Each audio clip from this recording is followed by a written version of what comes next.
जा रहा है कि इंडिया वहां से ज्यादा करीब है अब, और वहां पे डेवलपमेंट के लिए काम काम भी हो रहा है, जबकि पाकिस्तान के ऊपर वहां से हमले हो रहे हैं।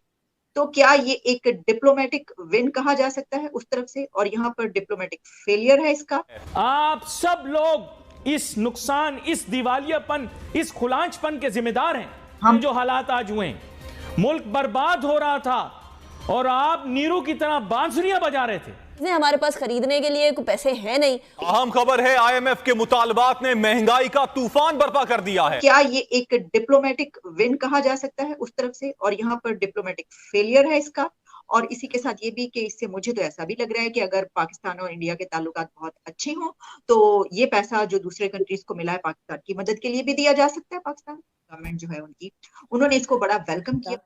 आरजू जी, आपको तो कम से कम आपकी इकोनॉमी को रिवाइव करने के लिए तो $200 बिलियन चाहिए। सच बताऊं आपको, मतलब अगर 200 बिलियन आएंगे तो तब, और आप ये अपना सिस्टम सारा रिवाइव कर दे तो तब तो कुछ बनेगा, क्योंकि 10, 20, 30, 40 बिलियन में भी कुछ होगा नहीं। मतलब चोट पे बैंडेज लगाने वाला काम है। अगर चोट को ऑपरेशन करके ठीक करना, प्लास्टर करना और फिर मजबूत करना, तो $200 बिलियन चाहिए पाकिस्तान को। उतना पैसा कहीं नहीं है अभी। और मुझे सबसे अच्छी चीज लगी कि हमने इन्फ्लेशन को कंट्रोल कर रखा है। अगर आप वर्ल्ड में इन्फ्लेशन देखें, हमारी इन्फ्लेशन देखें, वो भूटान पे इन्वेस्ट करेंगे, which is more than 10 times what they have allocated for Afghanistan.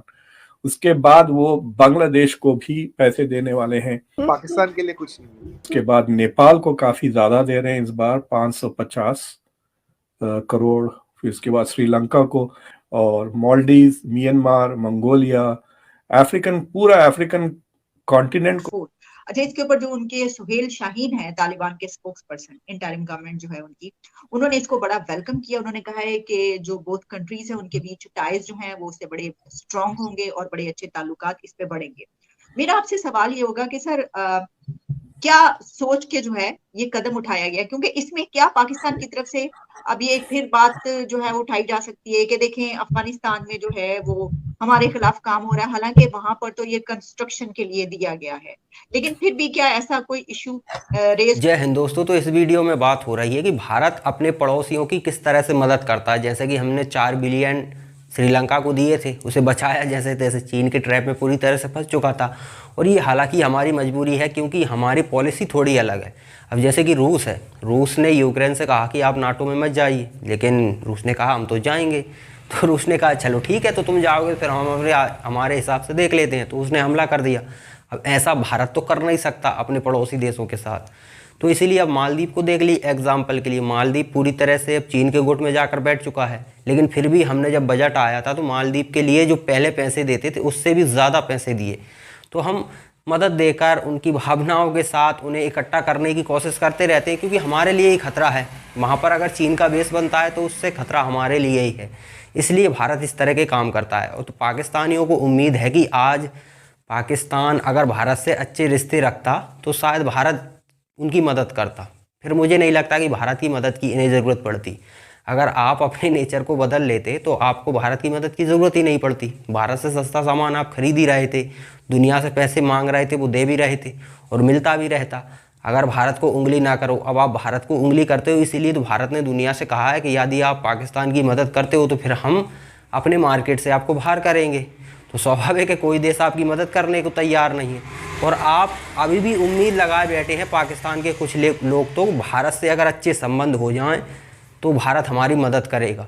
Bharat आपकी मदद असंभव है ये तो, क्योंकि जिन लोगों ने इस समय बीजेपी को सत्ता में बिठाया है वो लोग कट्टर विरोधी हैं पाकिस्तान के। वो कभी किसी भी कीमत पर बर्दाश्त नहीं करेंगे कि 1 रुपया भी पाकिस्तान को दो, क्योंकि पाकिस्तान को उन्होंने देखा है पाकिस्तान किस हद तक गिर सकता है। और स्वाभाविक है जिस देश की 97% आबादी आज भी गजबा हिंद के सपने देख रही हो, भूख से मर रहे हो तुम लोग, खाने को कुछ नहीं है, देश बैंकरप्सी की ओर जा रहा है, फिर भी गजबा हिंद के सपने देखने वाली आबादी 97% है। और उस देश के 1-2% लोग सोच रहे हैं कि भारत से रिश्ते अच्छे हो जाएं तो भारत हमारी भी मदद करेगा। तो ये भी जो पाकिस्तानी 97% जिस ख्वाबों में जी रहे हैं, ये 3% भी थोड़े अलग ख्वाबों में जी रहे हैं, ज़्यादा कोई अंतर नहीं है। तो चलिए पाकिस्तान का मीडिया आगे और इस विषय पर क्या कहता है वो देखिए, इंडिया चंद रोड्स बना रहा है, उनकी पार्लियामेंट भी इंडिया ने ही बनाई है। तो मैं देख रहा था budget It is actually increased from last year. Last year 170 crores India ने allocate किया था अफगानिस्तान को, और India has allocated 200 crores now this year for Afghanistan. It is a very interesting thing. एक तो एक आप डेवलपमेंटल एड दे रहे हैं अफगानिस्तान को, दूसरा तालिबान को रिकॉग्नाइज नहीं कर रहे हैं, तो किसको दे रहे हैं वैसे? सो आई हैव अ फीलिंग कि इंडिया से कि गवर्नमेंट कोई भी हो, हम ये जो प्रोजेक्ट्स कर रहे हैं इसको फिनिश करेंगे, and these are beneficial for Afghans, and it will also increase India's goodwill. तो बेसिकली वो without recognising the Taliban they are continuing to build goodwill in Afghanistan. ये ऐसे हथियार या टीटीपी या इनको उनको नहीं दे रहे हैं. आपको याद है जब अफगानिस्तान पहली बार जब काबुल पे कब्जा किया, doesn't do this kind of things वहां पे ना. Most of it is building goodwill with the Afghan. आपको पता है कई सालों तक अफगानिस्तान की क्रिकेट टीम दिल्ली में बेस्ड थी, दिल्ली में वो प्रैक्टिस करती थी क्रिकेट वगैरह. So India is trying to nurture Afghanistan and is trying to play the role of big brother. मैं देख रहा था बजट में, काफी इंटरेस्टिंग बजट है. मैं आपको बताता हूँ उसमें किन किन कंट्रीज को पैसे दे रहे हैं. सबसे ज्यादा पैसे जो दे रहे हैं वो भूटान को दे रहे हैं, which I found very surprising. 2400 billion dollar, यानी 250 मिलियन डॉलर के करीब 2400 करोड़ वो भूटान पे इन्वेस्ट करेंगे, which is more than 10 times what they have allocated for Afghanistan. उसके बाद वो बांग्लादेश को भी पैसे देने वाले हैं, कुछ 200 करोड़ के करीब. और फिर उसके बाद नेपाल को काफी ज्यादा दे रहे हैं इस बार, 550 करोड़. फिर उसके बाद श्रीलंका का थोड़ा कम हो गया है सपोर्ट, और बांग्लादेश का तो उतना ही है जितना अफगानिस्तान को वो दे रहे हैं. और मालदीव, म्यांमार, मंगोलिया, पूरा अफ्रीकन कॉन्टिनेंट को सिर्फ 250 करोड़ है, यानी अराउंड $30 मिलियन. सो जितनी जो बातें की हैं वॉइस ऑफ ग्लोबल साउथ वगैरह, उससे मुझे नजर नहीं आ रहा है. मैं वो बजट का वो हिस्से का स्क्रीनशॉट आपको भिजा दूंगा. You can insert it so people can see कि किन किन कंट्रीज को वो दिए हैं. But there is a but. India has done अपना डेफिसिट उन्होंने कट किया है मेरे ख्याल से कुछ 6.5% से to 5.9 इस बार. So the deficit is lesser this year than last year. और जो एक्सपर्ट्स बात कर रहे हैं, देख के कह रहे हैं this is design to attract more foreign investment. तो इंडिया की जो रैंकिंग है to ease of doing business बोल के एक कैटेगरी होती है, कितना आसान है इंडिया में बिजनेस करना. चंद साल पहले 180 था, बहुत मुश्किल था इंडिया में बिजनेस. तो दोस्तों, पाकिस्तान से रिश्ते सुधारने की अब भारत को ज़रूरत नहीं है, क्योंकि भारत तो अब गिनती में ही नहीं लेता है. ज़रूरत ही नहीं पाकिस्तान की. भूल ही गए हैं कि पाकिस्तान नाम का कोई देश है. पाकिस्तान अब किसी कंडीशन में है क्या?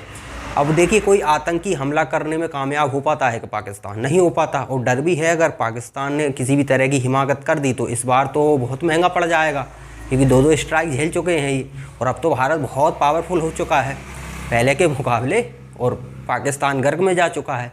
तो ये कुछ हरकत तो कर नहीं सकते, लेकिन रिश्ते कभी नहीं सुधर सकते, क्योंकि आवाम टू आवाम कनेक्शन ख़त्म हो चुका है. आपकी आवाम रेडिकलाइज बहुत तेज़ी से है, और जिस तेज़ी से आप वहाँ पर जो माइनॉरिटी हैं उनके साथ करते हो, वो सब वीडियो पूरी दुनिया में वायरल होती हैं, क्योंकि सोशल मीडिया का ज़माना है. तो पूरी इंडिया जानती है आपकी असली कैरेक्टर को.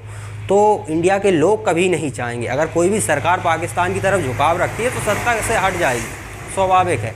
पहले जो सत्ता में लोग रहा करते थे वो पाकिस्तान पर किसी भी तरह का एक्शन नहीं ले पाए, आज तक ले पाए. पाकिस्तान तो हमेशा आंखें दिखाता था. उन्हें सत्ता से बाहर किया प्रधानमंत्री नरेंद्र मोदी आए. उनके आने के बाद थोड़ा पाकिस्तान पर दबाव डाला गया, उसे उसकी भाषा में जवाब देना स्टार्ट किया गया. तो फिर से देश की जनता ने नरेंद्र मोदी को बिठा दिया, और उसके बाद तो पाकिस्तान की बैंड बजा डाली. और पाकिस्तान की बैंड बजा डाली तो अब तीसरी बार भी प्रधानमंत्री नरेंद्र मोदी को देश की जनता बिठाने वाली है. तो देश की जनता भी तो चाहे. आपकी 97% आबादी चाहती है कि गजवाए हिंद हो, और आप चाहते हो कि भारत के साथ दोस्ती हो जाए, भारत से संबंध सुधरे. कभी नहीं सुधर सकते जब आपकी आबादी जो विचारधारा रखती है उस विचारधारा से तो मेल ही नहीं खाता. जैसे मेलोनी ने कहा था ना, बयान याद हो तो, कि वो सऊदी अरब से कहा था कि भैया आपका और हमारा कल्चर ही नहीं मिलता, हमारे कल्चर के हिसाब से आप रह ही नहीं सकते। वहाँ पर एक मदरसा बनाने की शायद बात थी। तो वही कह रहा हूँ, आपका नेचर ही अलग है। आप गजबा उठते ही गजबा हिंद के दिन में भी सपने देखने स्टार्ट कर देते हो। अब इस तरह के सपने देखोगे और सोचोगे कि इंडिया से अच्छे रिश्ते रखें, तो इंडिया ने तो आपको साइड कर दिया है, गिनती में ही नहीं लेता है। इंडिया का टारगेट है चाइना, क्योंकि चाइना हमारे लिए बड़ा खतरा है और उसके पास अभी पैसा भी बहुत है। पाकिस्तान को हम गिनती में नहीं लेते। पाकिस्तान अब हमसे संबंध सुधारना भी चाहेगा तो भी हम पाकिस्तान से बात नहीं करेंगे।